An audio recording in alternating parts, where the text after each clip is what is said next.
अक्सर देखने को ये मिलता है कि आपराधिक मामलों में 15 साल, 20 साल, 25, 30 साल तक केसेस चलते हैं। यह भी देखने को मिलता है कि 3 साल की सजा है और 23 साल से भी ज्यादा समय तक लोग कचहरी के चक्कर काटते रहते हैं।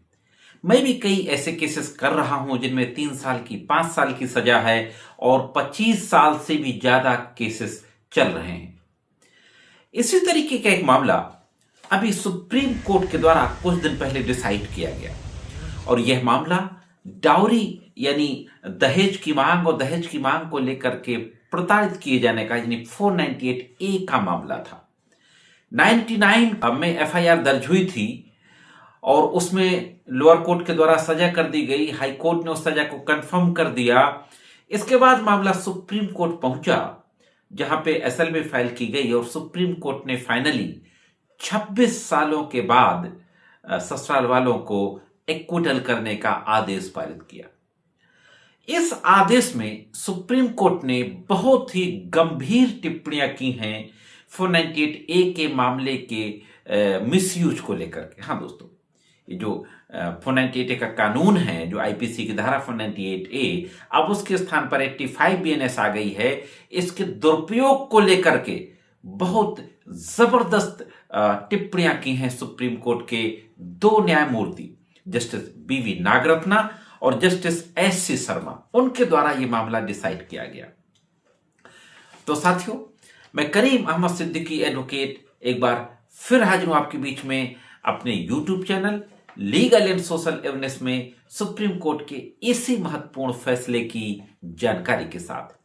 देखते हैं कि पूरा मामला क्या था और फाइनली सुप्रीम कोर्ट के द्वारा किस तरीके का फैसला दिया गया। साथ ही इस मामले के फैक्ट में बहुत ही ब्रीफ में आपको बता दूं कि 1999 में एक महिला के द्वारा एक एफआईआर दर्ज कराई जाती है। यह आरोप लगाया जाता है कि उसे पति और ससुराल के अन्य लोगों के द्वारा शारीरिक और मानसिक रूप से प्रताड़ित किया जाता है, यानी क्रूरता की जाती है।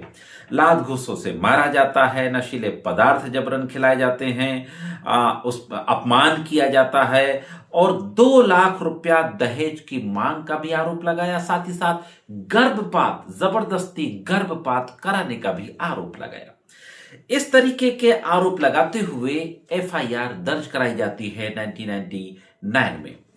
साथियों, यहां पर यह भी आया है फैक्ट में कि इस मामले में पति और पत्नी शादी के बाद मात्र 12 दिनों तक ही साथ में रहे थे, इसके बाद साथ नहीं रहे थे। इस तरीके के मामले अक्सर आते हैं। मैं आपको बता दूं कि मैंने भी एक केस किया था जिसमें हस्बैंड और वाइफ मात्र 4 दिन तक साथ में रहे थे और दुनिया भर के एलिगेशंस लगा करके एफआईआर दर्ज करा दी गई थी। तो इस मामले में भी ये एफआईआर 99 में दर्ज कराई गई।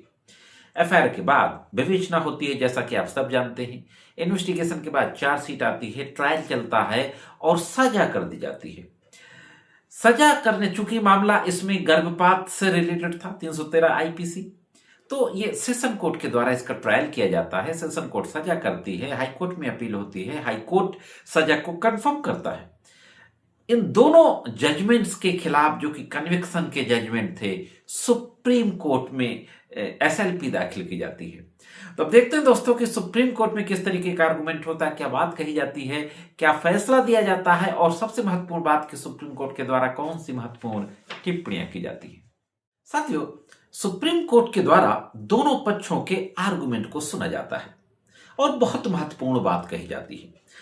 एक तो यह कहा जाता है, जो अक्सर तमाम जजमेंट्स में सुप्रीम कोर्ट की अलग अलग न्यायमूर्तियों के द्वारा यह बात कही जाती है और अब तो हाई कोर्ट के द्वारा भी यही कहा जाने लगा।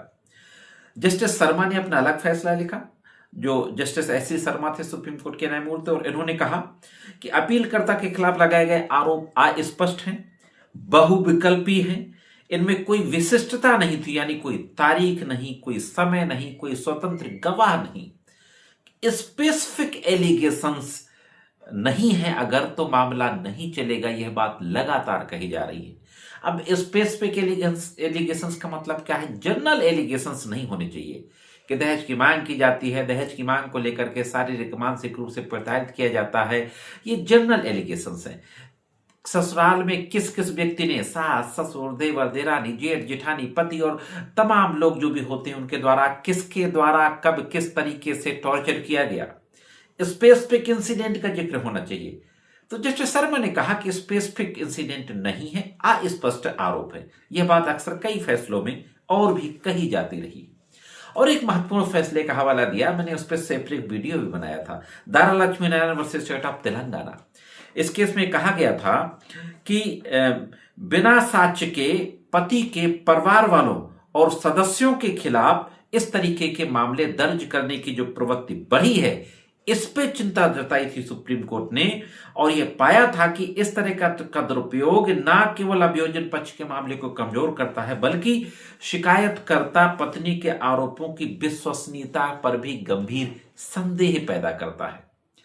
तो सुप्रीम कोर्ट के दोनों न्यायमूर्तियों ने दारा लक्ष्मी नारायण के केस पे भरोसा किया और क्रूरता शब्द के बारे में क्या कहा, जो क्रूरता का आरोप लगाया जाता महिलाओं के द्वारा।